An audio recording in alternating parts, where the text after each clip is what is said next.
Hay personas que llevan a su mascota al veterinario y lo primero que le pregunta es qué está comiendo. ¿Por qué el médico del ser humano no nos pregunta qué estamos comiendo? Esa pirámide, ¿quién la firma y quién la crea? Pues no unos expertos en Cuéntamelo alimentación. tú. Esa pirámide la lanzó el Departamento de Agricultura de los Estados Unidos para vender sus productos agrícolas. Por eso colocaron un paquete de harina y todos los cereales en la base. Eso es lo que ha provocado que el ser humano llegue al punto de depender de la comida cada 2-3 horas. Cuando experimenté el ayuno intermitente y la dieta baja en carbohidratos, pues todo esto cambió. Alejandro Pérez es nutricionista y desde una visión natural de la salud trabaja ayudando a las personas a perder grasa y ganar energía. A través de sus redes sociales y conferencias denuncia los usos y abusos de la industria alimentaria. El azúcar te dicen que es necesario para el cerebro. Y no es cierto. Es necesario la glucosa. Soy fan de la sal. La sal injustamente ha sido criminalizada cuando históricamente ha sido esencial. Y ahora hemos reducido el consumo de sal más que nunca y los casos de hipertensión se han disparado. Abrimos el siguiente melón. La grasa. Porque en general tú dices que la grasa es vida. Por eso hay personas que no consumen grasa animal y el cuerpo compensa produciendo colesterol para equilibrar los niveles. Sí. ¿Comes huevo todos los días? Todo. El huevo, salvo la vitamina C, tiene todas las vitaminas y todos los minerales que necesitamos para el organismo. La carne roja, según la OMS, está relacionada con casos de cáncer colorectal. Estudios epidemiológicos, que también los hay contrarios que dicen que reduce el riesgo de cáncer. Tu cóctel Molotov, por decirlo de alguna manera, está conformado por harinas, azúcares y aceite de semilla. Sí. El trío satánico, eso es una bomba, que cuando dejamos la salud de lado, todo lo demás deja de tener sentido. Hay un momento en la entrevista con Alejandro en el que se me ponen los vellos de punta porque literalmente dice que somos alimentados por una industria alimentaria a la que no le importa nuestra salud y que somos posteriormente tratados por una industria farmacéutica a la que no le importa lo que comemos. No digo que esto sea ni verdadero ni falso, pero a mí me ha hecho pensar por qué como lo que como. Las palabras de Alejandro son disruptivas, es como un salmón a contracorriente. Escuchamos una y otra vez que la sal, la grasa, la carne o el huevo son un problema, pero Alejandro rompe con todas estas creencias. Como siempre, yo lanzo preguntas, pero tú creas la respuesta. Empezamos. Estoy preocupado por la salud de nuestros conciudadanos y estoy preocupado por la salud de nuestra planeta.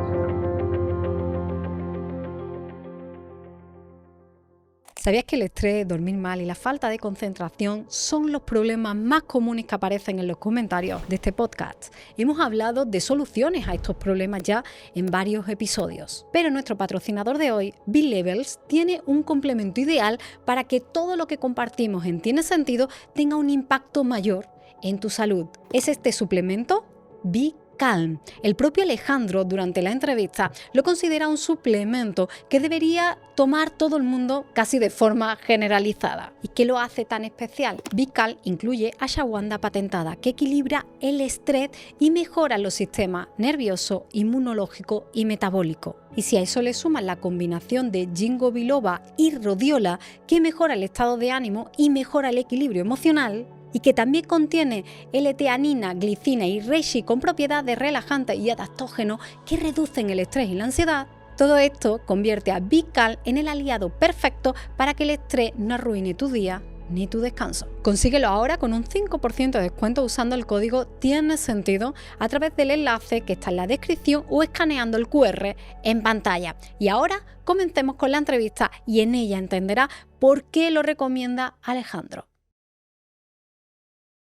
Ya no sé qué alimento es bueno, qué alimento es malo. Tengo dudas ya si el azúcar me está matando, si la carne roja me está matando, la cafeína me está matando, que no coma plátano. Yo, Alejandro, casi que me niego a ver la muerte detrás de cada esquina, pero sí tengo muchas dudas de qué es saludable y qué no es saludable. Hay tanta información que creo que estamos desinformados. ¿Y el agua? ¿Qué agua estamos bebiendo ahora? Este agua es antioxidante, alcalina. Eso es. Cuidamos el agua porque ya lo hemos tratado también aquí. Sí, a veces nos falta razón en todos esos argumentos porque hasta el agua que bebemos puede tener compuestos que en altas dosis son muy tóxicos para el humano. De hecho, si coges agua de grifo y le echas una gota de un reactivo del cloro, vas a ver cómo rápidamente se pone amarilla. El cloro es antimicrobiano, pero también en altas dosis es tóxico para el humano. Si se carga un microbio, en altas dosis también te puede afectar a ti. Y eso lo tiene el agua de grifo, que tiene su control hasta la planta de tratada.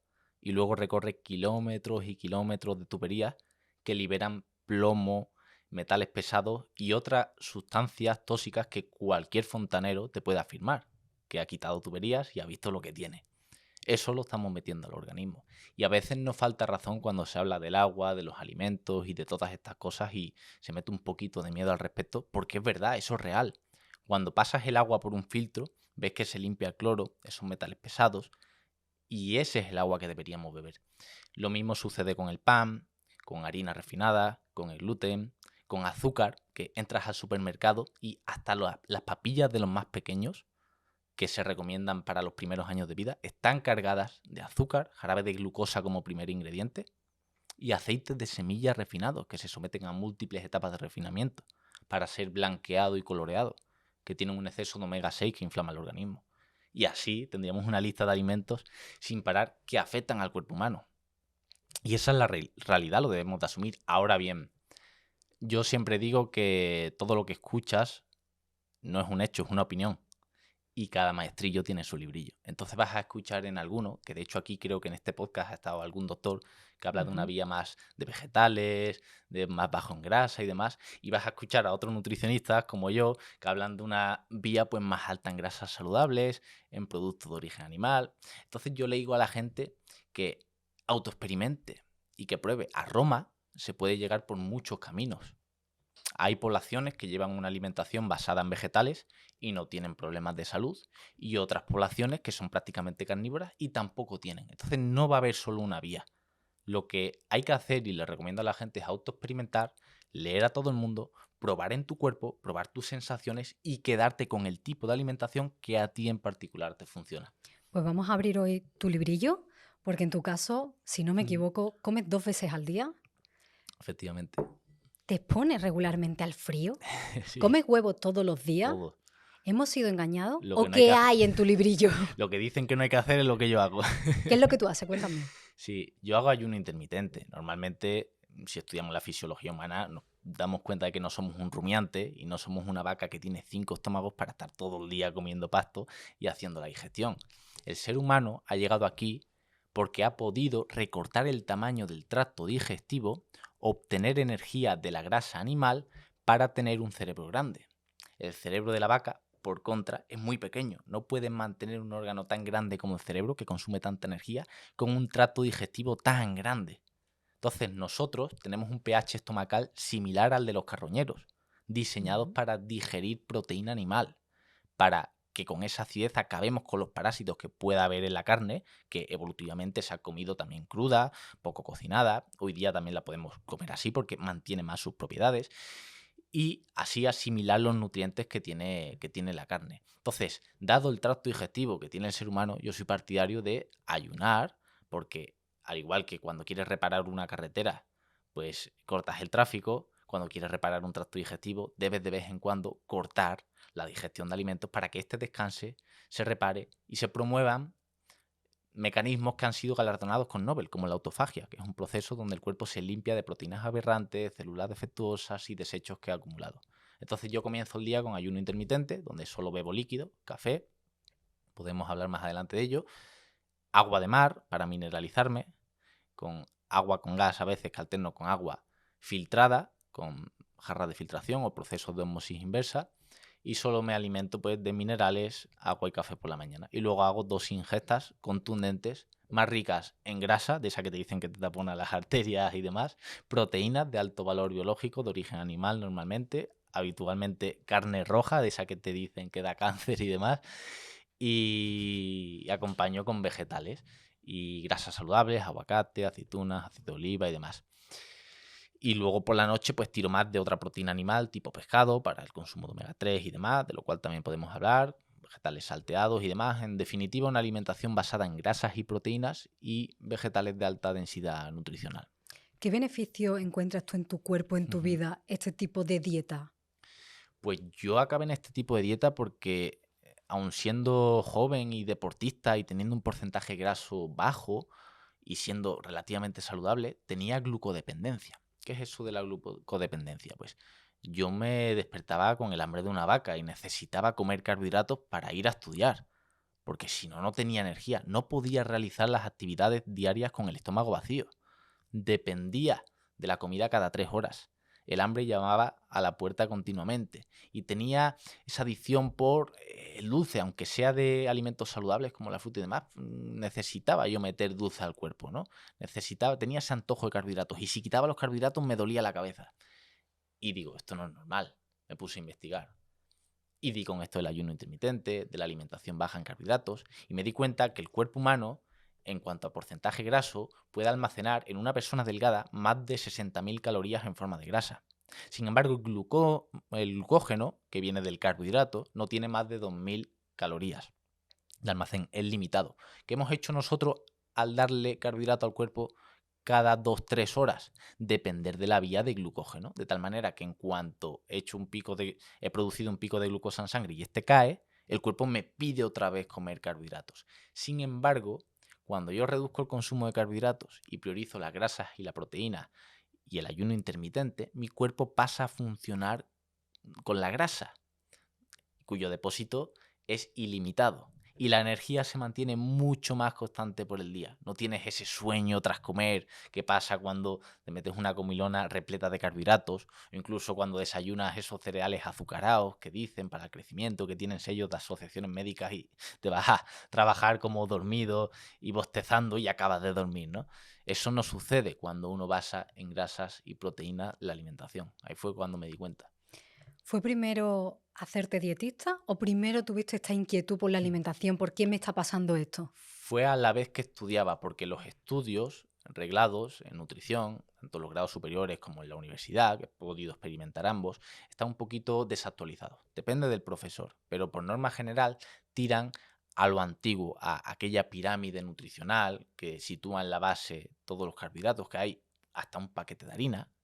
Sí, en la ¿Vale? base de la pirámide, tanto la que de la Asociación Española como de la OMS, que la última actualización, si no me equivoco, 2020, en la base están las harinas y la carne roja está bastante alta. Sí, y esa pirámide, ¿quién la firma y quién la crea? Pues no unos expertos en Cuéntamelo alimentación, tú. no unos doctores, no unas personas expertas en metabolismo, el Departamento de Agricultura de los Estados Unidos. Parece broma, pero es así. Esa pirámide la lanzó el Departamento de Agricultura de los Estados Unidos para vender sus productos agrícolas. Por eso colocaron un paquete de harina y todos los cereales en la base. Eso es lo que ha provocado que el ser humano llegue al punto de depender de la comida cada 2-3 horas. Y yo, estudiando, seguía esa pirámide y decía, esto no puede ser, porque tengo hambre continuamente. Y cuando experimenté el ayuno intermitente y la dieta baja en carbohidratos, pues todo esto cambió. También en cierto modo, porque en la universidad tuve un profesor que nos daba una asignatura de primero, biología, que nos hablaba del cáncer y la alimentación. Y nos trajo unos documentos donde pacientes oncológicos, de manera complementaria con la alimentación cetogénica, estaban mejorando el pronóstico, estaban mejorando su calidad de vida y haciendo que el tratamiento tradicional pues fuera mucho más corto, porque el metabolismo sanaba, ¿no? Y nos demostró cómo incluso algunos casos donde no se podían haber sometido a quimioterapia o radioterapia se habían puesto en completa remisión con ayuno intermitente y dieta cetogénica. Estos son casos muy puntuales que hay que coger con pinzas, pero nos enseñó este tipo de alimentación. Y ahí fue ya donde yo me di cuenta, dije, aquí hay otros profesores que muestran otra vía que no se está comentando en lo reglado y lo oficial. De hecho, él mismo decía, para que te des cuenta de lo que es el sistema, lo que yo digo de la puerta para afuera, por favor, discreción. El propio profesor, cuando hablaba de la dieta cetogénica. ¿Por qué está tan mal visto una dieta cetogénica o paleo y solo damos por válida la mediterránea? Uh-huh. Se sigue pensando que la grasa tapona las arterias, luego también hay muchos otros intereses económicos. Nosotros, mientras somos alimentados por una industria alimentaria a la que no le importa nuestra salud, somos posteriormente tratados por una industria farmacéutica a la que no le importa lo que comemos. Eso no es conspiración ni nada, eso es mundo real. Tengo datos de asociaciones médicas que a cambio de dinero han prestado su sello a productos repletos de azúcares, harinas y aceites de semillas. Y los datos están ahí. De hecho, se encontraron en la revista JAMA, una revista científica médica, unos papeles internos de la industria azucarera que había sobornado a los científicos para que culparan a la grasa de los problemas cardíacos. Y es por ello que en torno a los años 60, 70 empezó todo ese miedo a la grasa, la moda de lo light, y se comenzó a decir que el azúcar era esencial para el cuerpo, que el colacao vigoriza, y anuncios de eso, incluso a niños ponían a beber los 7-Up y lo publicitaban, ¿no? De hecho, pues muchos médicos han promocionado esos productos y el tabaco tiempo atrás, y ya nos hemos dado cuenta de que no. Pues con la grasa y el azúcar, pues existe esa confusión. Llegará un momento que todo se actualice, tengo fe, y de que se dé por válida también esa vía de la dieta cetogénica, de las grasas saludables, pero de momento pienso que es por eso, porque la industria del azúcar ha comprado a los científicos, eso es una mafia, los datos son reales, están ahí, y la industria alimentaria no le interesa tu salud. De hecho, nosotros tenemos un sistema Nutri-Score de puntuación que ha sido avalado por el Ministerio de Consumo aquí, que cuando comenzó la Coca-Cola tenía una buena puntuación por ser cero azúcar, por Coca-Cola cero, luego todo lo demás que tiene, y el aceite de oliva comenzó con una mala puntuación por el simple hecho de ser grasa. Entonces yo creo que todo eso tiene su origen en aquel soborno de la industria azucarera. O sea, es que acabas de decir, se me ponen los vellos de punta, de que la industria alimentaria no se preocupa por nuestra alimentación, por nuestra salud. Nada, el claro ejemplo son las papillas para los niños, lo que comentaba. Pone a partir de los 0 años, primer producto, primer ingrediente, jarabe de glucosa, puro azúcar, refinado. Le siguen aceites de semillas, blanqueados, coloreados, omega 6. O sea, ya no les da pena ni los niños. O sea, no tiene... Es lo que es una mafia. Yo no tengo problema en decirlo porque actúan así. ¿Cómo puede ser que unos cereales y unas galletas que están repletas de azúcar, de harina y demás, le añadan algún ingrediente de fibra y te digan que es cardioprotectora esa galleta? Y asociaciones del corazón pues, le presten el sello a esos productos cuando precisamente contribuyen a la enfermedad cardiovascular. En las cajas de galletas hay un sello de prescripción de la Asociación de Pediatría. Muy fuerte.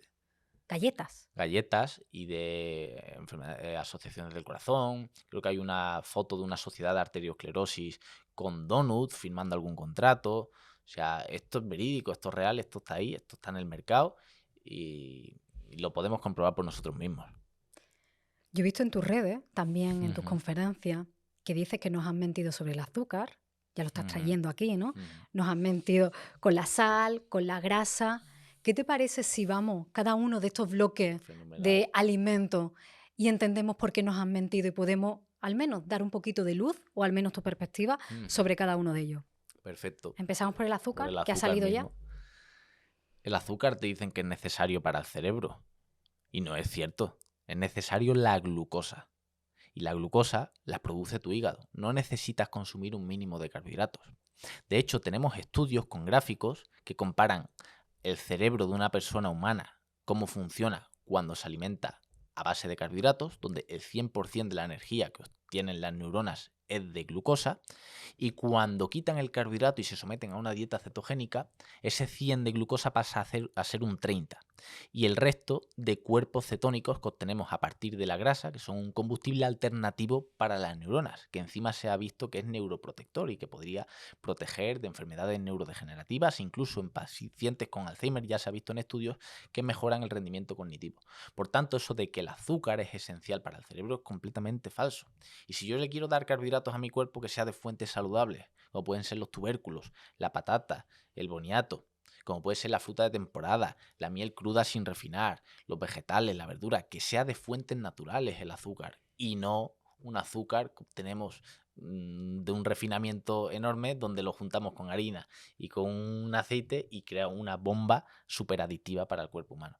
Por tanto, el azúcar para mí debería estar fuera. De hecho, cuando hablamos de azúcar y cerebro, debemos tener en cuenta que en 1850 se describe el primer caso de Alzheimer.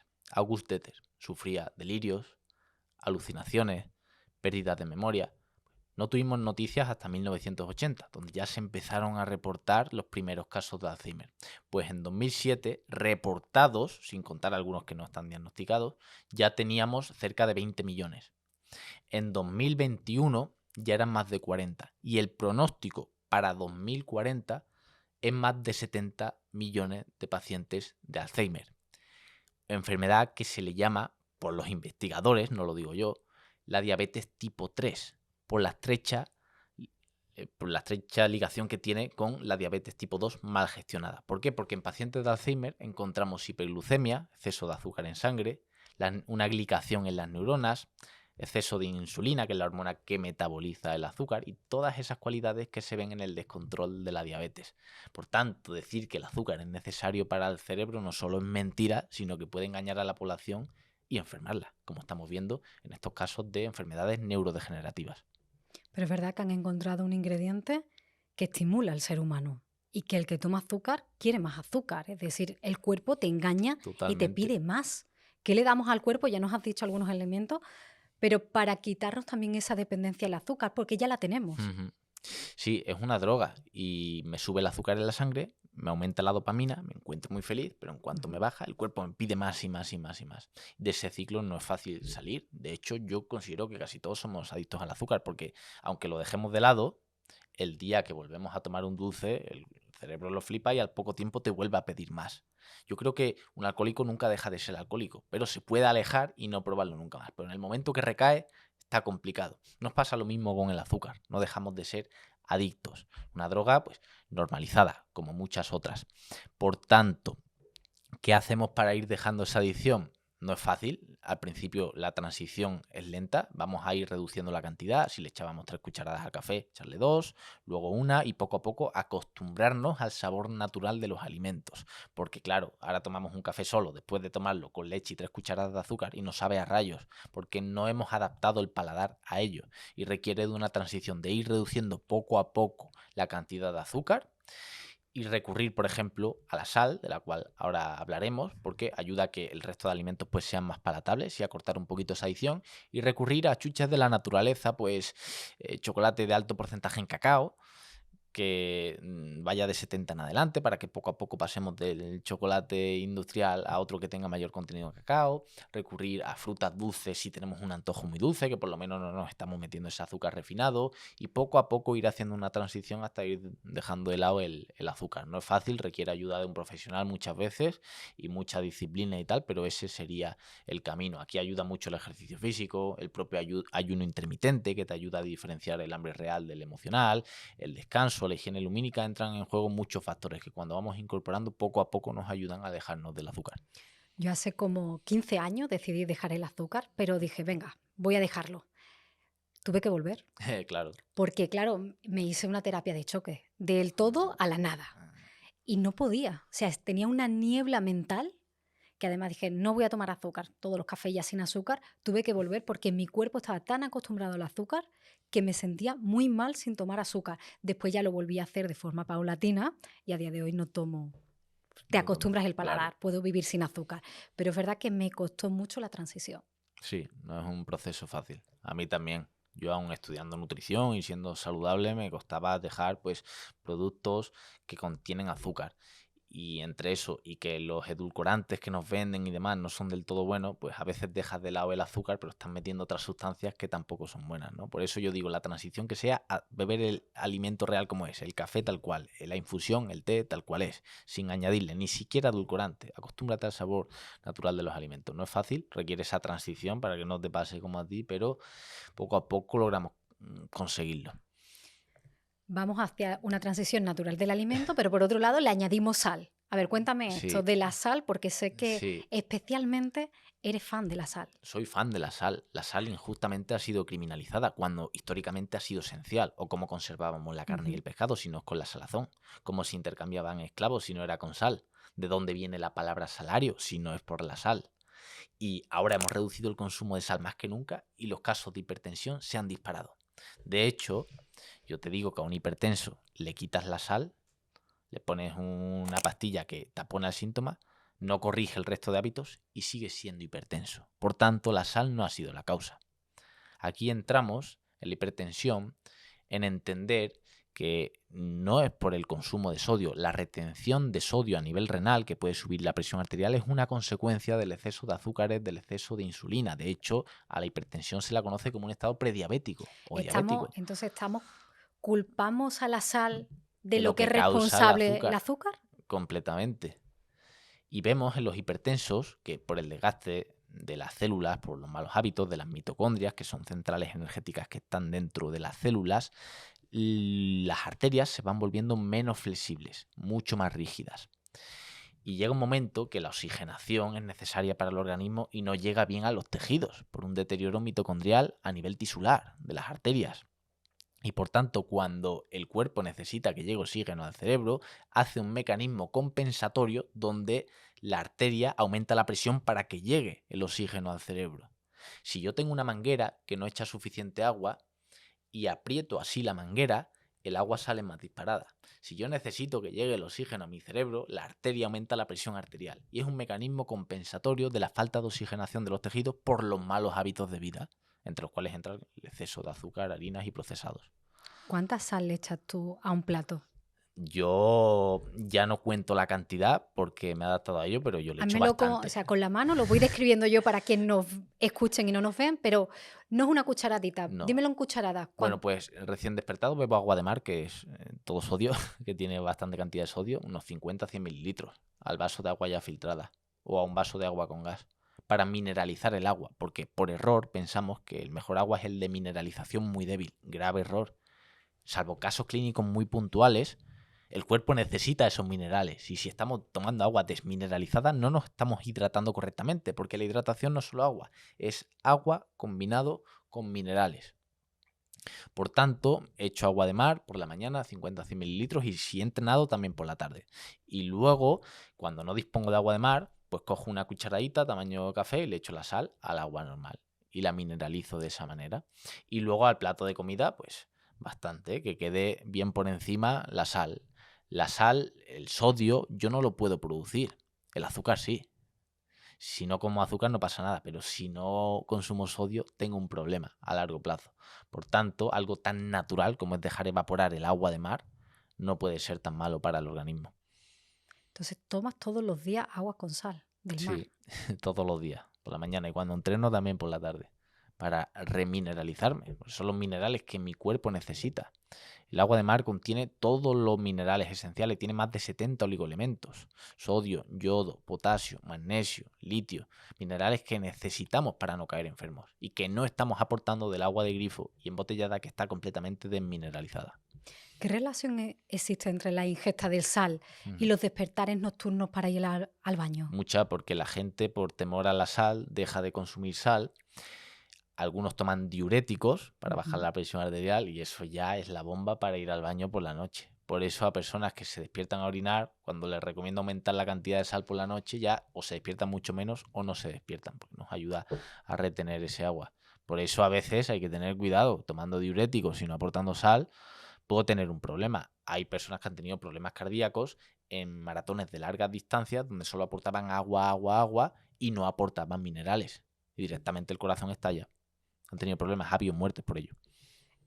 ¿Tú comunicas esto abiertamente en tus redes, de tu Completamente. fanatismo por la sal? ¿Alguna vez algún cardiólogo o algo ha llamado a tu puerta para decirte algo al respecto? Sí, pues he tenido cardiólogos que lo apoyan, médicos funcionales que acuden a las causas de los problemas, que se actualizan, y otros que tiran por la vía de reducir al máximo la sal y decirme que soy un peligro para la humanidad, que voy a generar hipertensión en la población y demás. Sin embargo, todos los pacientes que yo he tenido al añadir sal no han tenido problemas y los hipertensos que he tenido han controlado su hipertensión mejorando los hábitos de vida. De hecho, he llegado a tener diabéticos que han puesto en remisión la hemoglobina glicosilada. Tengo en las analíticas casos registrados que la diabetes tipo 2 es reversible, es una resistencia a la insulina. Sin embargo, hay médicos que dicen que no, que eso es muy complicado, porque no esperaban que el paciente fuera a cambiar tanto de hábitos para mejorar esa condición. Entonces, algunos médicos que a diabéticos le pautan carbohidratos cuando el diabético no tolera los carbohidratos, la diabetes es una grave intolerancia al carbohidrato. ¿Cómo se diagnostica la diabetes gestacional? Con un test oral de tolerancia a la glucosa. Cuando no tolera la glucosa, se diagnostica la diabetes gestacional. Pues el diabético no tolera el carbohidrato. Sin embargo, yo he visto endocrinos que han estudiado tantos años de carrera y se han formado tanto que le dicen al paciente que bueno, que coma lo que quiera y ajuste con insulina. Es una mala praxis. Un diabético debe reducir al máximo el consumo de carbohidratos si quiere controlar sus niveles de glucosa y hemoglobina glicosilada. No hay otra. Abrimos el siguiente melón, la grasa. Porque en general tú dices que la grasa es vida. Es vida. Es vida y te lo puedo explicar con muchos motivos. Y el primero es que nosotros cuando nos exponemos al sol, obtenemos la forma inactiva de vitamina D y para convertirla en su forma activa es esencial el colesterol, tan temido. Tan temido que cuando se ve alto en sangre, pues el médico se escandaliza, pero de las pocas personas centenarias que tenemos registrados los datos, todas tienen el colesterol por encima de 300, porque a partir de cierta edad empieza a ser esencial. De hecho, el 50% de las membranas celulares del protector de cada una de nuestras células es grasa saturada. El 60% del sistema nervioso y la mayoría del cerebro es grasa. La grasa saturada, tan temida, es esencial para fijar el calcio a los huesos. Y es un nutriente tan importante que si no lo consumo, mi hígado lo va a producir en cantidades ingentes. Hablo del colesterol, que le tememos al huevo porque tiene 200 miligramos de colesterol. Pues el hígado humano produce más de 2000 miligramos de colesterol al día. Y muchas veces se dice, el huevo te va a disparar el colesterol y vemos que en muchas personas no sube. ¿Por qué? Porque tiene un mecanismo el organismo donde si consume más colesterol produce menos, si consume menos produce más. Por eso hay personas que no consumen vegetales, por eso hay personas que no consumen grasa animal y el cuerpo compensa produciendo colesterol para equilibrar los niveles. Tú comes huevo todos los días. Todos los días. No hay mejor alimento, creo. Entre los huevos, las ostras, el hígado, no sabría por cuál decantarme, pero son unos superalimentos. El huevo, salvo la vitamina C, tiene todas las vitaminas y todos los minerales que necesitamos para el organismo. Es una proteína de altísimo valor biológico. Tiene todos los aminoácidos esenciales en una forma muy sencilla de asimilar. Y además es una gran fuente de colina, que es un nutriente al que tan solo el 12% de la población llega al requerimiento mínimo. Y esto es un problema, porque nos metemos en una degeneración neurológica de nuestras neuronas. Para que todo el mundo lo comprenda, el cuerpo produce acetilcolina, que es un neurotransmisor que nos permite tener pues, placer para muchas actividades diarias del día a día, para el sexo, para el amor. Y cuando el cuerpo no consume suficiente colina, ¿sabes a dónde recurre para fabricar esa acetilcolina? A la colina reservada en las neuronas. La roba para fabricar esa hormona, generando esa degeneración neurológica. Por eso es tan importante aportar colina a partir de la alimentación. Y los dos alimentos más ricos en colina son el hígado y el huevo. Me imagino que eres consciente de que tus palabras son disruptivas. Es como el salmón, vas a contracorriente. Porque escuchamos una y otra vez, avalado por organizaciones mundiales, de que la sal, la grasa, el azúcar, también el huevo, nos los ponen encima de la mesa como un problema y tú estás rompiendo todas esas creencias. Sí. Es muy fuerte. Choca mucho con lo que se ha escuchado estos años atrás, pero es que yo demuestro que han sido intereses económicos y los datos están ahí, no me estoy inventando nada. Y siempre que comento esto me baso en estudios científicos. En mi Instagram cualquiera puede comprobar en mis vídeos que pongo las referencias y demás, y son investigaciones realizadas por investigadores. Lo que pasa que a veces, podemos hablar más adelante, herramientas naturales que pueden mejorar la salud de las personas, pues no es rentable que se estudien a fondo. Primero porque no se pueden patentar, como andar descalzos, ponerte al sol, comer natural, ¿quién va a patentar eso? Y segundo porque no interesa a la industria farmacéutica de que pues, no sean clientes crónicos de la propia industria y no dependan de una pastilla para todo. Es básicamente por eso. Entonces, la carne roja, porque según la OMS, sí que han hecho investigaciones de que tiene un efecto o está relacionada con casos de cáncer colorectal. Estudios epidemiológicos, que también los hay contrarios que dicen que reduce el riesgo de cáncer. ¿Pero por qué solo nos llega que produce cáncer? Verás, tenemos que entender que son los estudios epidemiológicos, porque esto es fuerte. Son encuestas telemáticas o telefónicas donde le preguntan a la población por tal hábito como comer carne. Incluso en algunos estudios no se diferencia la calidad de la carne y se mete en el mismo saco carne procesada y carne sin procesar de una vaca que ha sido alimentada naturalmente con pasto. Y esto no puede ser. Eso es una gran diferencia que hay que tener en cuenta. Y otra cosa son ensayos clínicos donde ponemos a grupos de personas a hacer un hábito nuevo como es comer carne. y se hacen analíticas, se hacen un control más exhaustivo y esos son estudios diferentes. Por tanto, la epidemiología no debe ser la base para afirmar que un alimento causa o no cáncer, que es lo que hace la Organización Mundial de la Salud y muchos otros divulgadores que dicen, mira, la carne causa cáncer, cuando hay otros estudios epidemiológicos que dicen lo contrario. Sin embargo, no hay ni un solo ensayo clínico, que son los estudios serios, que diga que la carne causa cáncer. Por tanto, yo la carne lo que la veo es un superalimento, porque si me pongo a analizar el contenido de antioxidantes es tremendo. Carnosina, que ejerce un efecto antiglicación en el cerebro para que no se pegue el azúcar a las proteínas del cerebro. Taurina, que tiene un efecto cardioprotector. Coenzima Q10, antioxidante, energético, o sea, cardioprotector. Tiene hidroxiprolina, también antioxidante. Tiene creatina, energético. Tiene ácido transvasénico, que se ha visto en estudios que es antitumoral. Cuando se inyectan altas dosis de ácido transvasénico, se ha visto que las células del sistema inmune que atacan al tumor ejercen mejor su función. Y eso está documentado en estudios.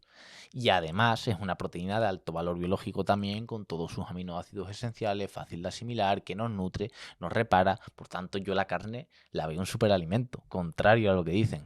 Y mirando que no hay ensayos clínicos que hayan demostrado que realmente es perjudicial, pues yo no le tendría miedo, solo a la calidad cárnica. ¿Cómo elegimos una buena carne? Claro, porque si vamos al supermercado, cogemos una hamburguesa y tiene un porcentaje de carne, pero luego tiene 8 ingredientes más añadidos, eso no es carne. Yo tengo que ir a la carnicería y decirle, córtame un buen filete de ternera, eso es una carne sin procesar.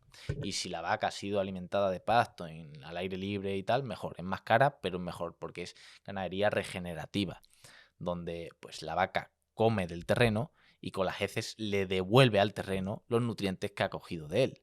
Esa ganadería, esa agricultura regenerativa no es el problema para el medio ambiente y de eso de que tanto se quejan las personas que critican la carne.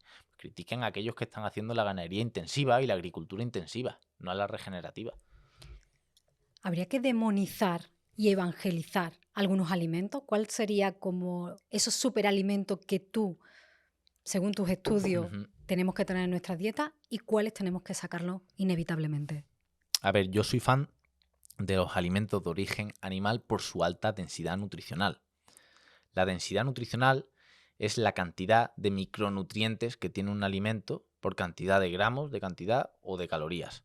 Y por cantidad de gramos, en muy poca cantidad de alimentos de origen animal encontramos muchos nutrientes. En tan solo 4 ostras encontramos el 100% de la cantidad de muchas vitaminas y minerales recomendadas diarias, como la B12, el zinc, el selenio y muchos otros, en tan solo 4 ostras de buen tamaño.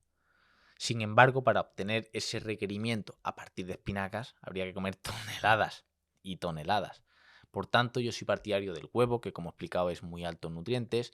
El hígado es el auténtico multimineral, multivitamínico de la naturaleza, también rico en proteínas, grasas saludables. El marisco y el pescado, esos son los alimentos más ricos en nutrientes. Y luego tenemos otros que son de acompañamiento, como los vegetales, las verduras, la fruta de temporada, los tubérculos, las grasas saludables, como el aguacate y la aceituna, que son muy ricas en omega 9. Se menciona mucho el omega 3, pero no el omega 9, que es también cardioprotector. Y en general esa sería la alimentación que yo recomiendo, pues libre de procesados, alimentos naturales, y pienso que el ser humano, para optimizar su salud, debe recurrir a alimentos de origen animal porque es donde están los nutrientes que el cuerpo necesita. ¿Qué opinión te merece el plato Harvard? El plato de Harvard yo quitaría una cuarta parte que tiene de cereal. Y si vas a meter carbohidrato, como digo, que no sea cereal, porque cebada, ¿por qué se llama cebada? Porque está para cebar a los animales y ponerlos muy gordos. El hígado tiene un depósito que se llama glucógeno hepático, que es limitado, 500-600 calorías. Cuando yo como más fructosa, más carbohidrato de lo que tolera y lleno el depósito y le sigo dando más fructosa, tendré que meter ese exceso de carbohidrato en algún lado. Pues el hígado recurre a un proceso que se llama lipogénesis de novo y convierte grasa a partir del exceso de carbohidratos. Dado que la mayoría de la población es sedentaria, tiene un metabolismo como es y sobrepeso, la mayoría de las personas en la realidad, pues no van a tolerar bien ese carbohidrato.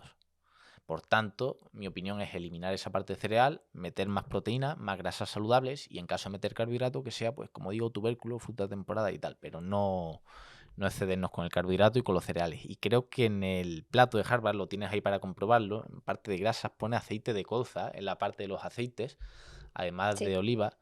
Aceite de colza es un aceite de semilla ultra refinado, el de canola, de toda la vida. Y eso no es bueno para el cuerpo. Para mí, los dos mayores asesinos para el organismo en cuanto a alimentos son los aceites de semillas refinados y el azúcar y las harinas. Esos dos grupos de alimentos. Y ahí está poniendo aceite de colza. No lo debería poner. Por tanto, esa es mi opinión sobre el plato de Harvard. ¿Nos podrías ayudar un poco con los pescados? Es decir, ¿qué pescados nos ayudan, fortalecen nuestra salud y cuál deberíamos un poco pues no consumir?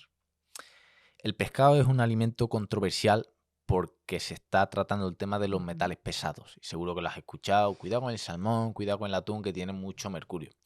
Y en cierto modo es en parte verdad, porque cuando ves el contenido de mercurio de algunos pescados es alto. Y yo he visto análisis minerales de muchas personas donde dan la cantidad de metales pesados y hay mercurio. Y hay personas que se han intoxicado con mercurio, que han tenido problemas. Entonces, yo lo que digo es, vamos a recurrir a los pescados de tamaño pequeño, como la sardina, donde la cantidad de mercurio es de 0,01 miligramos por kilo. Por tanto, habría que comerse 7 kilos de sardina para entrar en el umbral tóxico. Entonces, por unas 3-4 sardinas que te haces a la plancha no vas a tener ese problema con el mercurio. Y además, los pescados pequeños son salvajes y no de piscifactoría. Que tenemos un estudio que compara los tóxicos del pescado de piscifactoría, donde es sobrealimentado con pienso inflamatorio y tratado con antibióticos, y era muy superior en cuanto a tóxicos en comparación con el pescado salvaje, donde la cantidad de tóxicos era relativamente nula en el estudio, en el gráfico. Por tanto, yo aconsejo pescado de tamaño pequeño, por tener menos metales pesados y por ser salvaje y no de piscifactoría. ¿Cuáles son esos pescados? Sardina, boquerón, anchoa, arenque, el marisco, todo eso que pueda ser pues, de captura, como se dice, y no criado en piscina como la mayoría del salmón, la mayoría del atún. Encuentras algún salmón salvaje de Alaska y demás, pero es más complicado encontrarlo. Y mejor priorizar el tamaño pequeño también por el tema del mercurio y demás. Así que, viendo los estudios, que el consumo habitual de pescado se asocia con menor riesgo cardiovascular, con menor mortalidad en general. Incluso hay uno que separaron a dos grupos para ver la incidencia de Alzheimer, y el grupo que consumía al menos una ración de pescado a la semana tenía un 75% menos de riesgo de desarrollar Alzheimer. Pues ya nos dice algo. ¿Y eso por qué? Es por su contenido en omega 3, que es lo interesante del pescado. Se nos dice que las nueces, las semillas de chía, el lino tiene omega 3. Seguro que lo has escuchado, las nueces tienen omega 3. Hay 3 tipos de ácidos grasos omega 3. EPA y DHA, que son los que necesitamos, sobre todo el DHA, y el ALA, que viene de origen vegetal. Convertir el vegetal al animal es muy difícil, tan solo del 5 al 10% máximo. Sin embargo, el ácido graso omega 3 de origen animal, como el DHA, es esencial para el cerebro. De hecho, la leche materna está repleta de DHA y lo obtenemos en el pescado o en suplementos de omega 3 de aceite de pescado. Alguno también vegetal de algas también tiene justo ese DHA. Y el omega 3 se ha visto que es antiinflamatorio, que es cardioprotector, que protege el metabolismo, reduce la mortalidad. Por tanto, también por ahí podrían venir los beneficios del pescado. Esa es mi opinión con respecto a este tema. ¿Y el pan nos está matando? Puede ser, el pan ya no es el que era antes, porque antes se usaba otro tipo de harina con otro tratamiento, donde no era ultra refinada, el pan era de masa madre, se dejaba fermentar, era completamente integral y te duraba en casa toda la semana. A mí mi abuelo me contaba que el pan que se hacía el lunes, el sábado se podía comer. Hoy día comete un pan el sábado que has comprado el lunes, es imposible. ¿Y eso qué es? Ese pan que lleva, cómo ha sido procesada esa harina. Entonces, simplemente el pan es azúcar complejo. Son cadenas de glucosa unidas de una harina ultra refinada cuya densidad nutricional es nula y no me aporta absolutamente nada más que energía, que carbohidratos. Pero esa energía la puedo obtener de otros carbohidratos de fuentes más saludables, como los tubérculos. No tengo que atiborrarme a pan para obtener carbohidratos. Por tanto, teniendo en cuenta eso y que encima es rico en gluten y muchas personas no toleran el gluten, se ha visto que aumenta la permeabilidad intestinal en algunas personas. Incluso algunos investigadores nos dicen que enfermedades del sistema nervioso pueden estar vinculadas con el exceso de gluten. Yo no me metería en ese fregado de comer una proteína que ningún ser humano puede digerir en condiciones. ya que la gliadina de gluten no se puede digerir. ¿Pero crees que somos una sociedad con tendencia a la adicción al pan? Completamente. Tú lo hueles que se está horneando y ya se te antoja. Cuando lo escuchas crujir y te lo ponen en la mesa, en el restaurante, y antes de que llegue el plato de comida la gente ya se lo ha comido. Eso claramente nos está diciendo de que el ser humano está adicto al pan. Pero en la mesa de los abuelos no falta un pan. Ya, sí.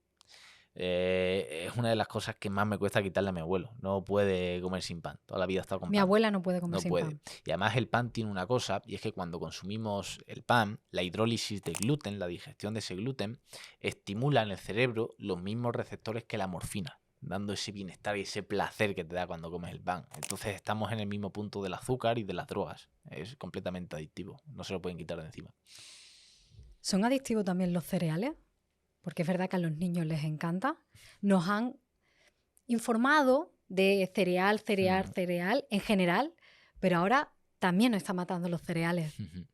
Los cereales, volvemos a lo mismo. Cuando vas al supermercado y ves la estantería de cereales, repletos de colores, tropecientos ingredientes, repletos de azúcares y una mezcla diseñados para ser adictivos y para que los niños por la mañana todos los días dependan de ese cereal y para generar rendimiento económico a la industria alimentaria.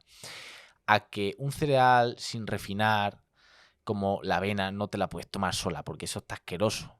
Entonces, ¿qué hace la industria? Refina todo ese cereal, le añade azúcar, aceite de semilla y te lo vende. Adorna la caja y ahí lo tienes para el crío.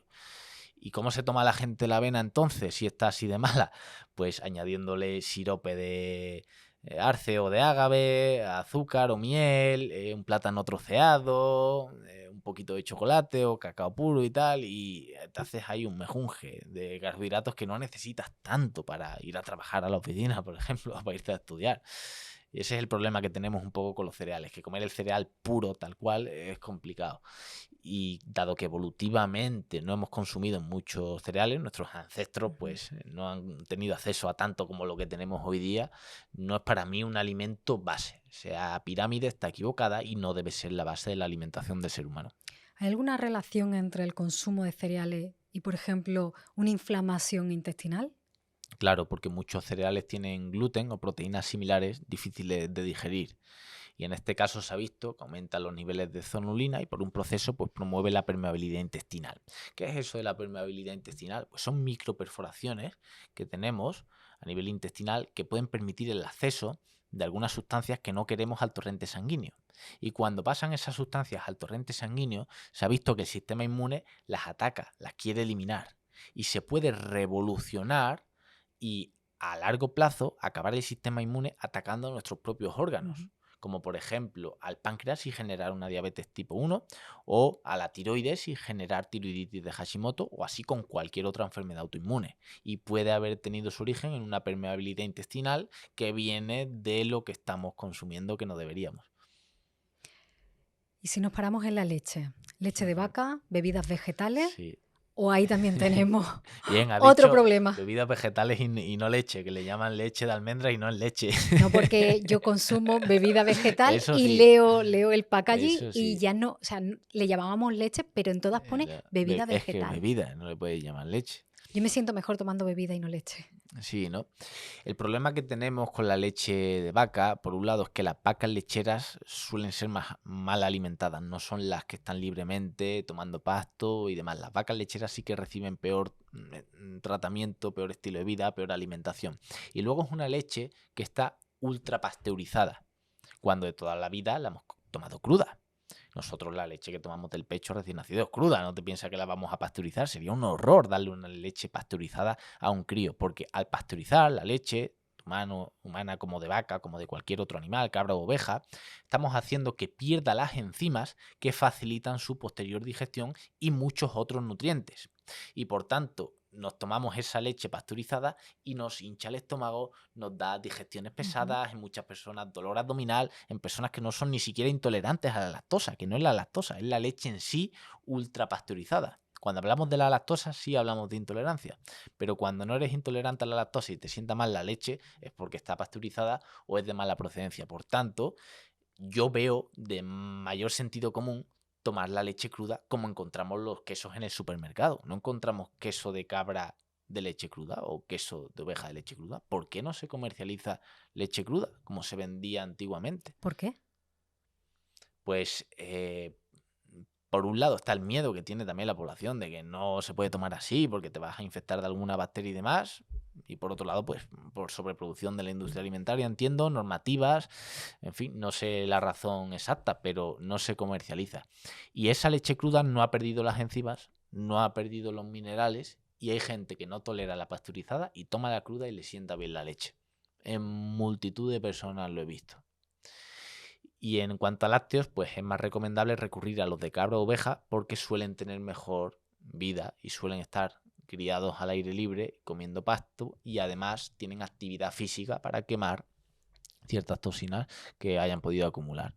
Por tanto, los lácteos de cabra o oveja y siempre crudos. Yo los lácteos que consumo son queso de cabra o oveja de leche cruda, mantequilla, que es difícil encontrar de leche cruda, pero la hay en alguna web online, y leche cruda solo cuando tengo acceso, no es algo que suelo comprar porque tampoco consumo en el día a día. Como bebo el café solo y demás, no soy de beberlo, pero los lácteos de cabra oveja y de leche cruda, para mí eso sería lo ideal. Tu cóctel Molotov, por decirlo de alguna manera, Ujú. está conformado por harinas, azúcares y aceite de Sí, semilla. sí. El trío satánico, eso es una bomba. De hecho, la mayoría de procesados, catalogados como por todos los nutricionistas, investigadores, aquí no suele haber debate, pero para la salud tienen esa combinación, porque se ha visto que actúan en sinergia para volver al cerebro adicto a ello. Y es que los aceites de semillas son increíblemente malos. El cuerpo necesita un equilibrio entre omega 3, del cual ya hemos hablado, y el omega 6.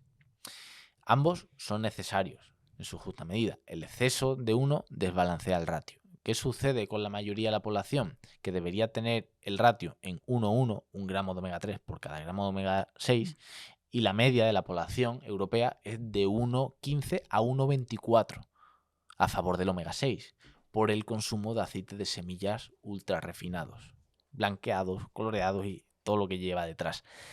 Entonces, no es recomendable comer esos productos y tampoco cocinar con esos aceites de semillas, que vemos aceite para freír en el supermercado. Error. No se pueden someter a altas temperaturas porque esa grasa es muy fácil de oxidar y no aguanta bien la alta temperatura, tiene un punto de humeo muy bajo y encima lo reutilizamos, más se va oxidando. Eso pasa a la comida y nos lo metemos al cuerpo y llenamos al cuerpo de omega 6 y de grasas inflamatorias oxidadas. Entonces, muchos procesados están sometidos a altas temperaturas con esos aceites y encima lleva azúcar y harina.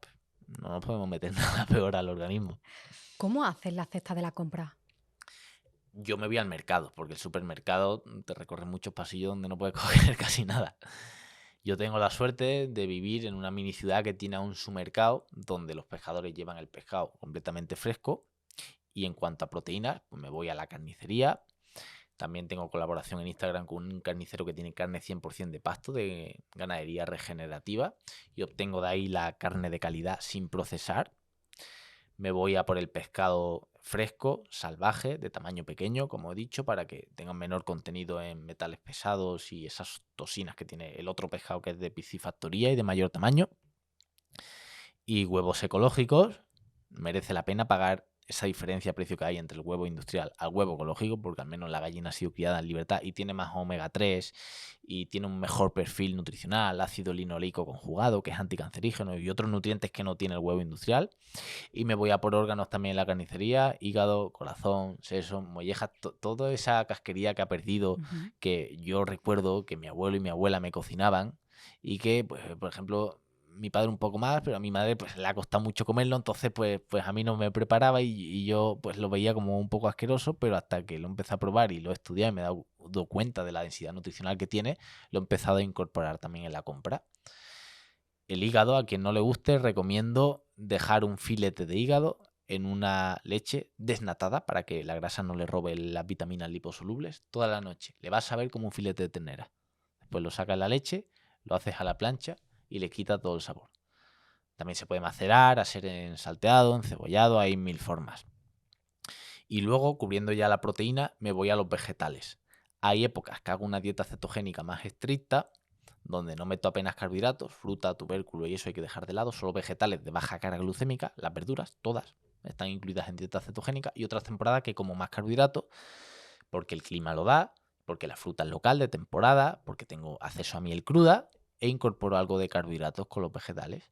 Y por supuesto grasas saludables, aceite de oliva, no puede faltar, virgen extra, cuesta dinero porque tiene el precio que tiene, pero merece la pena. Tenemos otras grasas saludables también para cocinar, como la mantequilla, como el ghee, que es mantequilla clarificada, como la manteca de cerdo de toda la vida que se ha usado para cocinar, que no se oxida, que soporta muy bien la alta temperatura y es apta para cocinar y no te va a taponar las arterias. Y tenemos otras grasas como el aguacate, la aceituna, los frutos secos, las nueces de macadamia, me encantan por su perfil nutricional, y esa sería a grandes rasgos mi compra. Añado luego agua de mar, agua con gas. Yo consumo la de Pedras porque es de las pocas que tiene el gas sin añadir. Es directamente obtenido el manantial por la alta presión que tiene. Y en cuanto a sabor, para mí es de las mejores y tiene una buena densidad nutricional. Y eso sería un poco el resumen de mi compra. Luego también consumo suplementos, por supuesto. Pienso... Claro, yo he visto en tu perfil que si estás cansado, magnesio, que irritabilidad, magnesio, calambre, magnesio. ¿Por qué? ¿Qué beneficios tiene el magnesio? El magnesio es un mineral del cual hemos visto que la mayoría de la población no consume el requerimiento por cómo son tratados los terrenos de cultivo. Antiguamente, con los excrementos de la cabra, la oveja, la vaca, eran tratados los terrenos de cultivo y se le devolvía al terreno los nutrientes que habían robado. Entonces no les faltaba magnesio. Hoy día el gran perjudicado ha sido el magnesio y vemos que los vegetales, la mayoría de verduras, de frutas y animales que se alimentan también de vegetales, ¿no? Pues tienen carencia de magnesio y como consecuencia el ser humano pues también la tiene. Y se ha visto que el magnesio es tan importante que interviene en más de 600 reacciones bioquímicas del organismo. Si no consumimos suficiente magnesio, en muchas personas puede generar taquicardias, dificultad para conciliar el sueño, calambres musculares, estreñimiento crónico y muchos otros problemas que, como digo, son derivados por la deficiencia de un solo mineral. Los micronutrientes, los minerales, son nutrientes que necesitamos en microdosis, pero tienen un macroefecto sobre la salud, son tremendamente importantes. Por tanto, el consumo de suplementos de magnesio es para mí hoy día un básico. Si yo tuviera que elegir un solo suplemento, ese sería el magnesio. Que sé que me vas a preguntar cómo elegir un buen magnesio. Exacto, porque claro, es como magnesio, pero ahora va y tienes una oferta infinita. Hoy en día de suplemento, hay muchos suplementos en el mercado. Muchísimos. ¿Cuál elijo? Es complicado porque el que no tiene ciertos conceptos de química y bioquímica ve tantas formas de magnesio que dice, ¿esto qué es? A grandes rasgos, para que todo el mundo lo entienda, podríamos clasificar el magnesio en 3 formas: inorgánicas, orgánicas y queladas. Las primeras, las inorgánicas, como el óxido de magnesio, el sulfato y otras formas, no se asimilan del todo correctamente por nuestro tracto digestivo. La biodisponibilidad es menor. Cuando comparas una forma de las orgánicas o queladas con una inorgánica, las primeras, se ve que en sangre hay mayor aumento de las formas queladas y orgánicas que de las inorgánicas, que es más difícil asimilar. Luego tenemos las orgánicas que están en un punto medio, como por ejemplo el citrato, que no está mal, pero aumenta mucho el agua a nivel intestinal, facilita pues combatir el estreñimiento, pero su biodisponibilidad no es superior a las formas queladas, que son las que debemos memorizar para a la hora de coger el suplemento ver si contiene alguna de estas como principal ingrediente, que es el biglicinato, el malato, el taurinato y el treonato fuera de la Unión Europea, porque aquí lo han patentado las farmacéuticas y de momento los suplementos no están vendiendo. Es un magnesio que atraviesa la barrera hematoencefálica, aumenta las reservas de magnesio en el cerebro y ha mostrado mejoras cognitivas en pacientes con neurodegenerativas. La farmacéutica se ha aprovechado de eso y lo ha patentado y no se está comercializando en la Unión Europea. Pero tenemos otras formas como el biglicinato, el malato, el taurinato, que pues potencian la asimilación del magnesio. Son formas más biodisponibles, lo que quiero decir. Nosotros en Bileves tenemos el triple magnesio que hemos juntado esas 3 formas. Por eso mismo, porque como cada una actúa de manera diferente y son 3 de las más biodisponibles, aprovechamos la biodisponibilidad para ofrecer un buen magnesio. Y aparte de las formas, te debes fijar en que tenga patentes, como Ata Magnesium, Trax y Albion, muchas otras patentes que hay que aseguren la quelación del magnesio y que sea un magnesio de alta biodisponibilidad.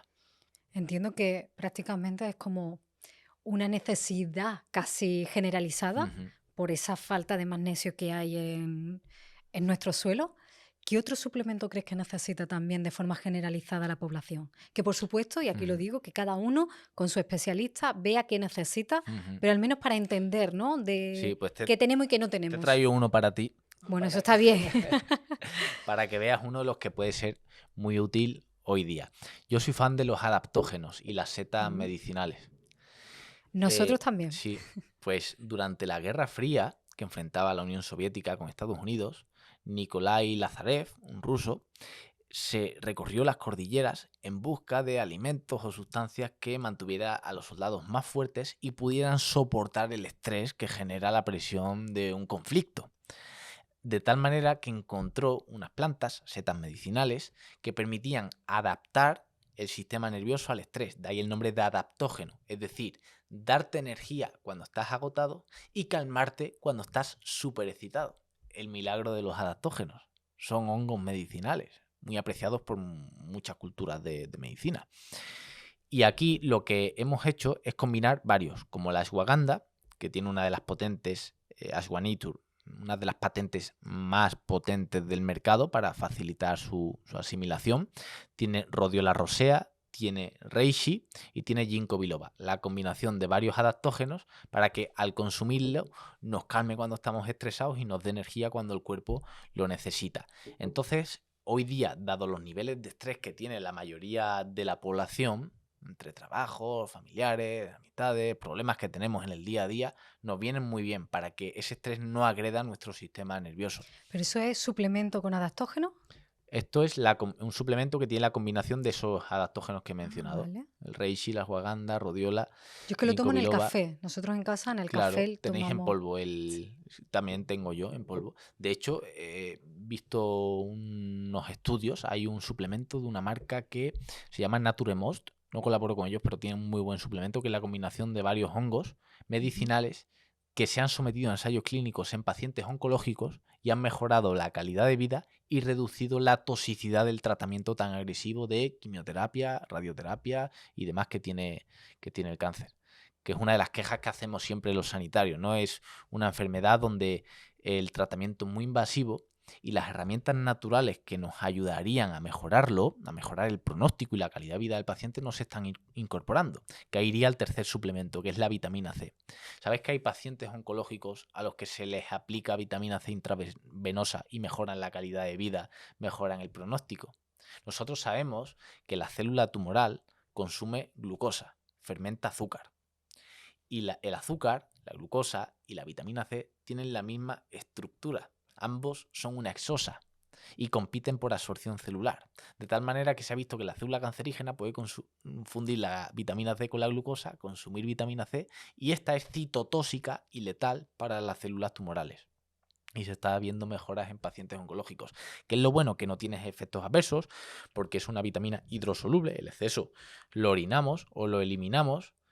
Y es una herramienta relativamente barata en comparación con otros tratamientos. Estamos tardando en incorporar al sistema de salud estas herramientas. Necesitamos fisioterapeutas y entrenadores personales que entrenen a pacientes oncológicos, porque esto también mejora el pronóstico y la calidad de vida. Nutricionistas que de verdad estén actualizados y les den una buena alimentación y no antes de una sesión de quimioterapia reciban el desayuno de hospital con bollería, magdalenas, colacao, mermelada y toda esa basura que se da en un centro que debería ser de sanación. Por supuesto, en espacio interior, alejado de la luz natural y la naturaleza, pese a que tiempo atrás, cuando llegaban epidemias como la peste blanca en España, en el sanatorio de Gorlitz, en Vizcaya, en el norte, se logró frenar la incidencia exponiendo a los pacientes al sol, porque era la manera de acabar con un virus en ausencia de antibióticos, de una bacteria, en ausencia de antibióticos, teniendo el sistema inmune fuerte con la luz solar, que nos aporta vitamina D. De hecho, hay estudios con pacientes con infección respiratoria aguda,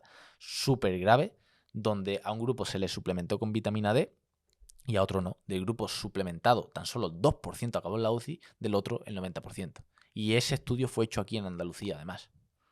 Por tanto, debemos tener en cuenta los suplementos, estas recomendaciones, la alimentación, el estilo de vida que muchas veces son menospreciados por la oncología clínica, pero aportan mucho más de lo que se piensa. Antes de continuar con la entrevista, un pequeño recordatorio. Tienes un descuento de un 5% con el código Tiene Sentido para probar tanto el triple magnesio como B-Calm de B-Level, los dos suplementos que ha recomendado Alejandro. Y como se suele decir, 1 más 1 a veces no son 2, sino 10. Porque si unes el efecto de B-Calm para reducir el estrés al efecto del triple magnesio para disminuir la fatiga y el cansancio, obtendrás una potente combinación para tu bienestar general. B-Calm te ayuda a calmarte y equilibrar tu sistema nervioso, mientras que el triple magnesio te recarga de energía y te ayuda a descansar mejor. Puedes probar ambos a través de los enlaces de la descripción del episodio o del QR que aparece en pantalla. Recuerda usar el código Tiene Sentido para ahorrarte el 5%. Y ahora volvamos con Alejandro. Y si ahora vamos al café, que lo hemos sacado antes, Sí, aquí lo y vamos tenemos. hablando, ¿cómo se elige un buen café? Porque Sí. es algo que le prestamos poca atención, pero que tomamos los que somos cafeteros, tomamos Sí. todos los días varias tazas. Sí. A ver, el café, tenemos un problema en España de que no tenemos mucha cultura cafetera. No se valora el sabor, la calidad de café, porque la mayoría lo toma con leche, con azúcar, entonces le da igual la calidad del café. Aunque poco a poco la gente se va acostumbrando a tomarlo solo, coger el café en grano, molerlo él, bien con su cafetera, con un molinillo, prepararse un café en condiciones que saborea, que es de especialidad, que tiene sabor. Entonces, el primer paso es dejar de lado las cápsulas, sobre todo esas que son de aluminio, porque con las cafeteras ese aluminio acaba en el café y del café pasa a nuestra sangre. Y el aluminio es un gran disruptor endocrino. Se han encontrado en la leche materna restos de aluminio por el consumo de cápsulas de café. Estamos teniendo un problema con el aluminio y además son perjudiciales para el medio ambiente, esas cápsulas. Por tanto, soy partidario de coger una espresso, una italiana, una de filtro, lo que quieras, pero el café o molido en grano, por favor, no de cápsula. Segundo paso, que no sea torrefacto. Es que hay gente que aún recurre a la mezcla. La mezcla contiene una cantidad de café torrefacto. El torrefacto es un café al que se le añade glucosa, que al tostarlo se quema el azúcar y libera acrilamida, que es una sustancia cancerígena. ¿Qué pasa? Que le da más volumen al café y es más barato. Y se hacen mezclas de 25-75, de 50-50 y estamos metiendo un café quemado al cuerpo que no queremos. Así que segundo paso, que sea de tueste natural. Y luego ya, para los que nos gusta apreciar un buen café, nosotros en Raíz Café, de la cual soy socio, seleccionamos café de finca, que es tratado naturalmente por proceso de lavado, una fermentación natural, que proviene de una altitud, en particular, que es de Colombia, de 2000 metros de altura, lo cual permite que el grano pues vaya desarrollando ese sabor que tiene aquí de aroma a chocolate, caramelo, afrutado. Y el café de especialidad, que sería ya el siguiente paso, es un café que se sigue el rastro del origen hasta su obtención de grano, tostado, todo eso, y es catado por unos catadores en una cata, como si fuera una cata de vinos, pero de café. Y debe recibir al menos una puntuación de 80 sobre 100 para ser café de especialidad. Y luego ya el siguiente paso, si es ecológico, que nosotros tenemos una gama ecológico porque el café puede acumular ciertos herbicidas, pues mejor que mejor. Entonces, dejar de lado las cápsulas, dejar de lado el torrefacto de tueste natural, a poder ser ecológico, y si es de especialidad, pues ya coronas y saboreas un buen café y demás. ¿Y qué tiene el vinagre de sidra, de manzana y el aceite de coco, que también tienes ahí un club de fan?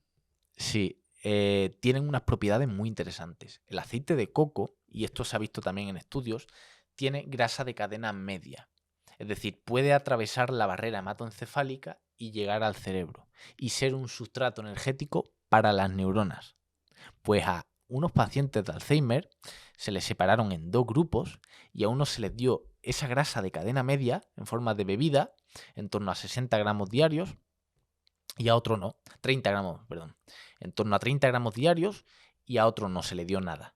Pues el grupo que tomó los 30 gramos diarios tuvo mejoras cognitivas en comparación con el grupo placebo, el grupo que no tomaba la grasa de cadena media.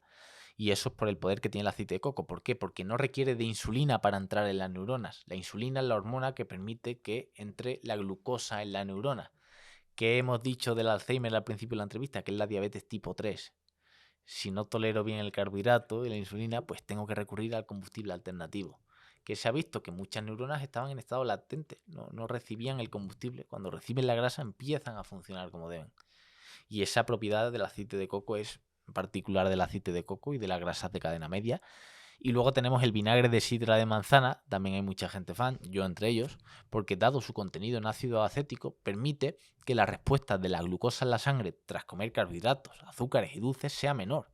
Tenemos un perfil en Instagram, Glucose Goodness, que hace unas comparativas con glucómetro tras comer, por ejemplo, un brownie solo a comerlo con un chupito de vinagre de sidra de manzana. Y la diferencia sobre el azúcar en sangre es descomunal, baja mucho más rápido y tiene menor impacto sobre el azúcar en la sangre consumir el carbohidrato con vinagre de sidra de manzana. Además tiene ácido clorogénico que reduce la presión arterial en hipertensos, y si el vinagre de sidra de manzana va con la madre, contiene pues probióticos, que son bacterias beneficiosas para el intestino y para la microbiota. Por tanto, el vinagre de sidra de manzana es muy interesante. Eso sí, de golpe el chupito quizás es un poco fuerte, entonces recomiendo añadir una cucharada sopera o 2 a un vaso, unas gotas de limón y un poquito de agua, y irlo tomando poco a poco, trago a trago, durante unos 15-20 minutos antes de la comida. La gente que tiene reflujo, acidez y demás, mejora mucho las digestiones con el consumo de ese mejunje que le digo. Yo creo que hemos tocado muchos alimentos con mucha ruptura de creencias que la gente tiene que estar diciendo, Dios mío, cuántas cosas, cuánta información, pero ¿por dónde empiezo? Porque es verdad que creemos que hacemos las cosas bien y viene una nueva voz como Alejandra y nos dice, no, así no, otra vez cambio. Yo creo que la gente, y te lo expresaba un poco al principio, ¿no? Es como tenemos tanta información que ya no sabemos por dónde empezamos a experimentar con la alimentación para ir a un cambio. Sí, como digo, cada maestrillo tiene su librillo y cada profesional de la salud te puede dar su vía. Eso no quita que ambas puedan llegar al mismo destino, ¿no? A Roma se puede ir por muchos caminos. Entonces, volvemos a lo que decía. Yo aquí recomiendo leer a todos, autoexperimentar los distintos tipos de alimentación y ver qué sensaciones tienes en tu cuerpo. Lo que te dice tu cuerpo te dice mucho. Yo he visto a personas que les ha ido muy bien con una alimentación casi vegana y personas que le han ido muy bien con una alimentación carnívora. Y son completamente distintas. Entonces yo siempre recomiendo autoexperimentar. Eso sí, para acercarnos a lo que es una alimentación real, pues alejarnos, por supuesto, que en eso estamos de acuerdo casi todos los profesionales, de esos procesados con la combinación de azúcar, harina y aceite de semilla, que tienen 1000 componentes adictivos, y recurrir a alimentos naturales, alimentos que no tengan procesamiento. Ese filete de ternera que decía que es cortado directamente, pues tiene 0 procesamiento. No recurras a esa hamburguesa empaquetada que tiene 1000 ingredientes. Ese carbohidrato que te venden como papilla milagrosa para el crecimiento, tiene 1000 ingredientes. Recurre mejor a una patata de la frutería que también es carbohidrato y tiene 0 procesamiento. Entonces, alimentos reales, dejando de lado todo lo procesado. Ahí nos vamos acercando a la verdad. Y sobre todo le digo a la gente, pues eso, que vaya autoexperimentando, porque se hará un lío con que si keto, que si paleo, que si low carb, que si vegano, que si alto en carbohidratos, high carb. ¿Qué hago? Pues autoexperimenta. Yo he probado varios tipos de alimentación y he dado con lo que a mí en particular me va bien. ¿Crees que tanto, porque lo decía también de un modo irónico, ¿no? De todo nos está matando, no puede ser verdad que todo nos mate, pero en cierto modo la conclusión a la que llego, no sé si estarás de acuerdo, es que la información que nos han contado es lo que realmente nos está matando. Sí, claro, eso es lo que comentaba, de que hay mucho bulo por parte de la industria alimentaria y farmacéutica que te dice, recurre a esto, el cereal de desayuno y demás, que realmente te está enfermando, ¿no? Y luego llegamos al sistema de salud y tienes dolor de cabeza, pues aquí tienes ibuprofeno. Han visto en la analítica colesterol, aquí estatina. Tienes reflujo, acidez, aquí omeprazol. No te preguntan qué comes, no te preguntan qué hábitos tienes. Sin embargo, yo he visto que hay personas que llevan a su mascota al veterinario y lo primero que le pregunta es qué está comiendo. ¿Por qué el médico del ser humano no nos pregunta qué estamos comiendo? Es una de las cosas que siempre me cuestiono. Por tanto, es cierto que debido al interés que hay en la industria, que no es conspiración, que es mundo real, solo hay que salir y comprobarlo, son intereses económicos, el dinero mueve el mundo, poderoso caballero, es un dinero, decía Quevedo. Por tanto, desconfía de la industria y trata de hacer lo que el ser humano siempre ha hecho. Yo ahí a veces me planteo qué habrían hecho nuestros ancestros, que es donde de verdad se forjaron nuestros genes. Seguro que no recurrían a los procesados que tenemos en la fila del supermercado. Seguro que no comían 5 veces al día como nos decían. Seguro que no estaban todo el día alejados del sol como nos dicen. Seguro que no estaban con una pantalla móvil aquí en la cara todo el día hasta las tantas de la noche. Seguro que no hacían los hábitos que tenemos hoy día. Por tanto, tiene más sentido que se pusieran al frío. Por eso me expongo de vez en cuando. Que hicieran ayuno porque no dispondrían de comida todo el tiempo. Me gustaría ver a un neandertal consumiendo carbohidratos cada 3 horas. No podría. Simula un poco más ese estilo de vida. ¿Pero qué beneficios tiene el frío? El frío se ha visto que aumenta la tolerancia al frío. Aquí, ¿qué pasa en invierno cuando llega el frío? Que nos baja el sistema inmune y nos infectamos rápido y nos resfriamos. En cierto modo, aparte de tener la vitamina D baja y un sistema inmune que no está del todo fortalecido, es que tenemos poca tolerancia al frío. De tal manera que llega un frío, lo pasamos fatal, el sistema inmune se debilita y no podemos defendernos de una infección. Nos cuesta más, nos resfriamos más fácilmente. Luego se han visto beneficios a la hora de aumentar la tasa metabólica basal, acelerar el metabolismo. Y esto no tiene que ser... Hay personas con problemas de tiroides y tal que no están obligadas a meterse en una bañera con hielo y demás. Esto puede comenzar con ir cambiando la ducha de agua hirviendo a ducha un poco más templada y el último minuto un poco frío, aguantar. Y poco a poco irán moldando el cuerpo a esa tolerancia al frío para que cuando llegue el invierno no necesitemos tanta ropa y tanta protección para protegernos del frío, que debilita el sistema inmune porque no lo toleramos y nos infectamos. Es un poco la idea. Quien quiera profundizar más de esto, tenemos el método Wim Hof ya que habla a nivel más friki de baños con hielo y demás. Quien quiera profundizar, pero tampoco hace falta llegar a ese extremo. Simplemente ponernos un poquito más al frío, salir menos tapados a la calle, ducharnos con agua fría. Así vamos a tolerar mucho mejor el frío. ¿Y nos exponemos al sol sin protección? Yo no me pongo protector porque el mejor protector es el propio sol. ¿Cómo? Con una exposición habitual y responsable todo el año. Tenemos evidencia suficiente y estudios que demuestran que las personas que más casos de melanoma padecen, de cáncer de piel, son los nórdicos, por ejemplo, en Europa. La tasa más alta no está aquí en España, que tenemos bastantes horas de sol al año y días de sol. España, la península ibérica. Son los nórdicos los que tienen mayor tasa de cáncer de piel y no se exponen mucho al sol. Luego vemos que el cáncer de piel está más vinculado a la exposición irregular que a la exposición habitual, porque estamos todo el año sin el sol, la piel no ha generado tolerancia, llegamos al verano y nos quemamos. Ahí reside el problema, en la quemadura. Yo no me quemo porque me he puesto todo el año al sol, llego a verano a la playa y no necesito protector, porque ya estoy protegido de la quemadura con la melanina, el protector natural que genera nuestro cuerpo con una exposición habitual al sol, lo que se conoce como bronceado de toda la vida. Y luego encima vemos en los estudios que los pacientes de cáncer de piel suelen tener deficiencia de vitamina D, la mayoría, cuando comparan con pacientes que no tienen cáncer de piel.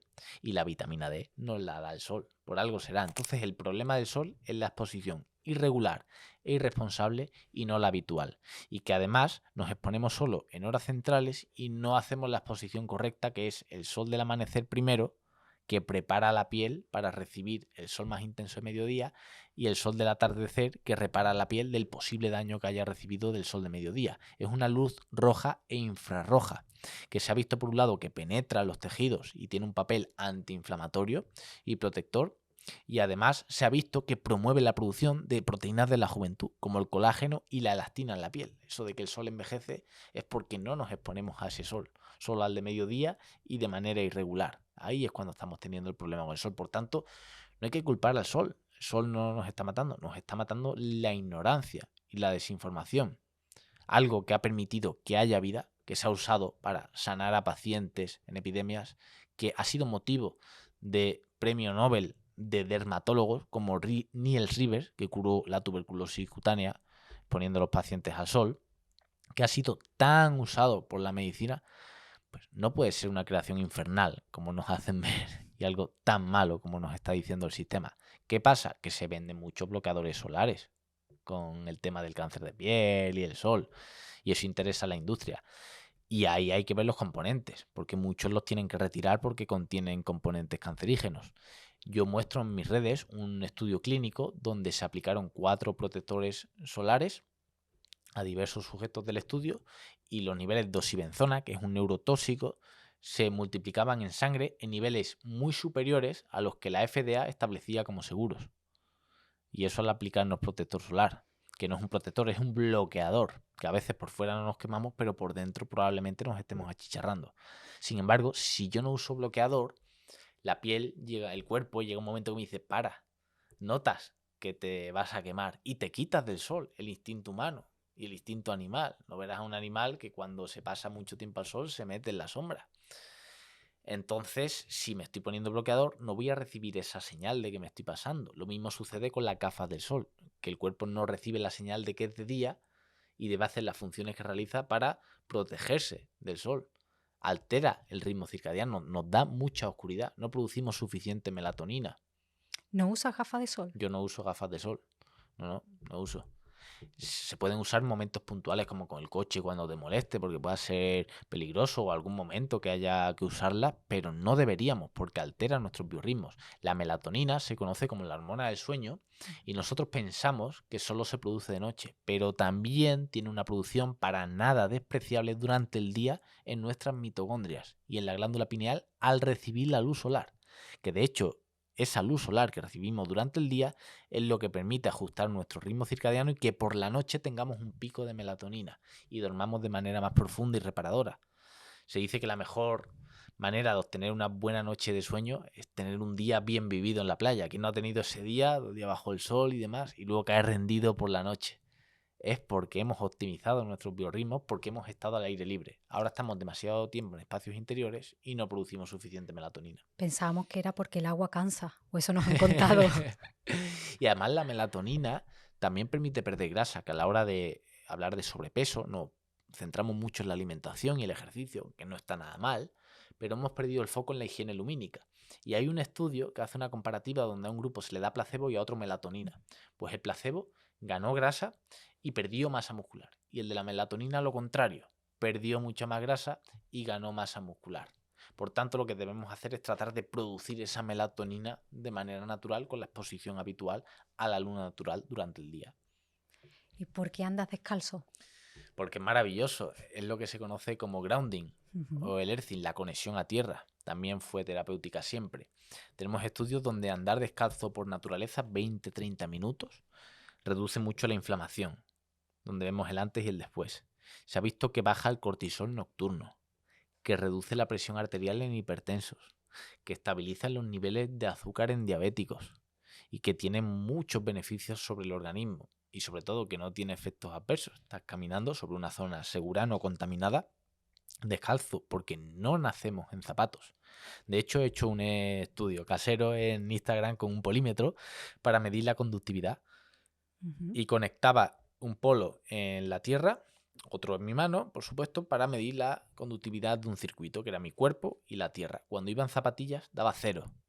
Sin embargo, al quitarme la zapatilla y ponerme descalzo, se disparaba los ohmios, ¿no? Y había cierta conexión a tierra, cierta conductividad, cierto intercambio de electrones entre la tierra y mi cuerpo. Y esos electrones que obtenemos a partir de la glándula sudorípara del pie entran en nuestro cuerpo, neutralizan los radicales libres y combaten la oxidación, el envejecimiento, la inflamación. Es maravilloso lo que hace el grounding sobre el organismo. ¿Y vale con hacerlo también en casa o tiene que ser pisando naturaleza? Tiene que ser naturaleza sobre todo. Hay alguna herramienta, alguna alfombra de earthing y demás que tienes que enchufar, pero lo mejor es naturaleza. Aunque se puede el hormigón si está húmedo, se ha visto que también es conductivo. Pero sobre todo césped, barro, playa, todo lo que es natural en general. Sí, la madera no genera esa Aquí conductividad. también pasó un gran podólogo y también tenemos ese consejo, todo lo que podamos descalzo. Descalzo, claro. Es que el zapato está muy apretado y nos genera una forma que no es natural en el pie. Y llevamos zapatos pequeños, la mayoría. Sí, muy pequeños. Sí. Deberíamos volver al calzado minimalista. No es muy estético a simple vista, al menos para mí, pero es un calzado que es más saludable y eso influye sobre toda la postura corporal después. ¿Algún hábito más que sigas en tu día a día? Porque ya hemos hablado de la alimentación, Sí. pero ¿qué más hace Alejandro para mantener un estilo de vida saludable? Sí, intento meditar porque con los Ujú. niveles de estrés que tenemos hoy día, al menos 10-15 minutos sirven mucho para bajar los niveles de cortisol y no estresarnos porque aunque hagamos todo bien, si no controlamos la parte del estrés también nos puede traer algún efecto nocivo sobre la salud. El estrés no es nada bueno para el organismo cuando es crónico. El pico de cortisol agudo que da el ejercicio, porque el ejercicio es estresante para el cuerpo. El ayuno intermitente es estresante para el cuerpo. La ducha fría es estresante para el cuerpo, pero luego vía hormesis nos beneficia. Es un estresor agudo que posteriormente hace que el cuerpo se sienta bien. Cuando yo hago ejercicio, la presión arterial se me dispara, pero al hacerlo, con el paso del tiempo, va reduciendo la presión arterial durante todo el día. Ese estresor agudo es muy beneficioso. Ahora, el estresor crónico que tengo yo en mi cuerpo dándole vueltas a algo, preocupaciones, estrés, no es nada bueno. Por tanto, trato de meditar, trato de tener esa higiene lumínica, pongo luz roja en mi casa, también en la pantalla del móvil, cuando le doy 3 veces a un botón se pone roja para cuando ya anochece no estar con la luz de la televisión, del móvil. Me pongo unas gafas también, blue blockers se llaman, que bloquean la luz artificial de las pantallas para que no me afecte tanto en la producción de melatonina. Lo de la luz roja es porque se ha visto, ya hay estudios que demuestran que se duerme mejor porque en teoría evolutivamente simula la luz del fuego y es una luz más natural para el humano que no interfiere tanto en su ritmo circadiano como las otras luces, como las que estamos grabando ahora, que están en muchas casas por la noche. Estamos viendo la televisión hasta las tantas y luego no dormimos bien, pues es por esa desregulación. Y también me gusta mucho leer porque pienso que es muy bueno para el rendimiento cognitivo, para la memoria, para el aprendizaje, y me gusta todos los días también dedicar un rato a la lectura. Entreno también la fuerza, me gusta ir al gimnasio y entrenar pues los básicos. Intento no mucho máquina, sino más peso libre para que el Ujú. cuerpo coja su postura natural, porque pienso que la masa muscular es un protector de vida y vamos a llegar mucho más ágiles a una edad avanzada si hemos trabajado el cuerpo y no permitido que se atrofie como hacemos al dejar de lado el ejercicio físico. Más o menos son, a grosso modo, los hábitos que sigo. Exposición solar, exposición al frío, ejercicio físico, la buena alimentación, higiene lumínica. Ahí está la base. Luego la suplementación, relaciones sociales con nuestros seres queridos. Es un poco lo que pienso que la mayoría de la población debería incorporar en su vida para gozar de lo más valioso que tenemos, que es la salud. Porque cuando dejamos la salud de lado, todo lo demás deja de tener sentido. Ya puedes tener todo el dinero del mundo que si no tienes salud no lo puedes disfrutar. Pues esta conversación entonces ha tenido sentido porque aquí tratamos de cuidar nuestro bienestar, tratamos de sentirnos bien y hoy yo tengo la sensación que me explota la cabeza Sí, ¿no? porque tengo que digerir muchas cosas, muchos conceptos. Es verdad que nosotros cuidamos la alimentación, hay muchos hábitos que ya tenemos porque por suerte este podcast nos trae muchos expertos que nos van dando consejos y recomendaciones. Sin volverlos locos en casa vamos aplicando, pero es muy necesario replantearnos cosas y yo creo que la conversación de hoy al menos Hmm, abre una reflexión individual para cada uno Total. para que piense qué es lo que quiere. Y como yo siempre digo, no tratamos de tener la razón, solo tratamos que si esto tiene sentido para ti, que lo pruebes, porque es la manera también más saludable de empezar a experimentar Total. cambios. Así que Alejandro, gracias por tanta generosidad en la Nada. información, por venir hasta aquí, por compartir y por darnos tanto. Gracias a ti, Eli, por la invitación. Me ha encantado esta conversación. Me encanta tu podcast. Que me he escuchado unos cuantos. He visto que esto lo he podido estrenar yo y está perfecto. Y animo a todo el mundo que nos está escuchando que si tiene la ocasión de venir, que venga a grabar contigo porque lo va a disfrutar mucho.